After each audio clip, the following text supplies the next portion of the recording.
Kutha Solo mudolan budi ing taman juro ing pinggir Bengawan Solo mudolan budi awan lan bengi do suka-suka nanging ojo ngiket janji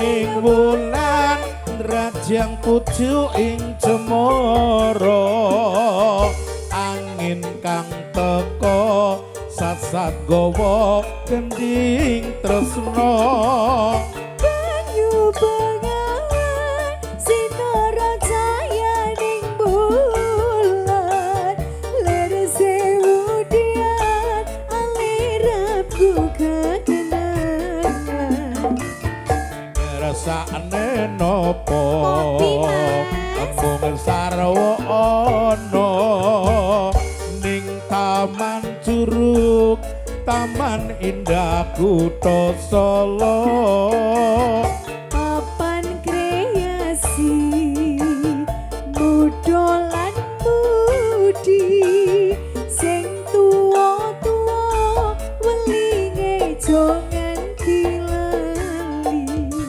spesial Pak Rohim Pak Sari kebutuh suwun-suwun bosku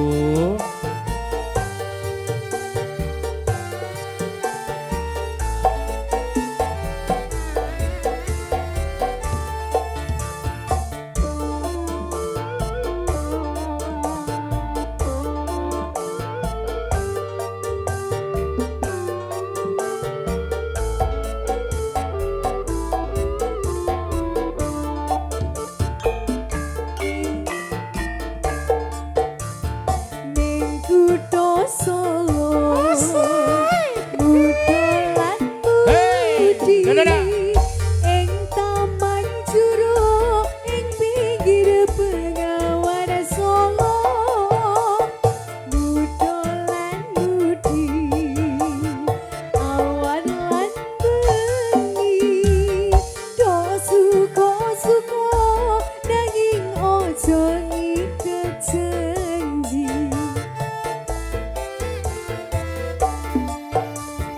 cayaning wulan rajang pucu ing cemara angin kang teka sasat gawa gending tresna banyu bengawan sinara cayaning bulan ler sewu dian alirapku kakenangan ngeresake nopo mung sarwa ana ing taman juro taman indah Kutha Solo papan kreasi mudolan budi sing tuwa-tuwa welinge jangan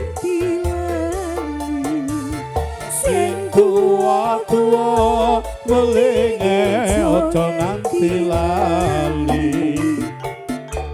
Oke. Siap. Niki terus setunggal malih Bukit Berbunga. Nggih, siap. Oh.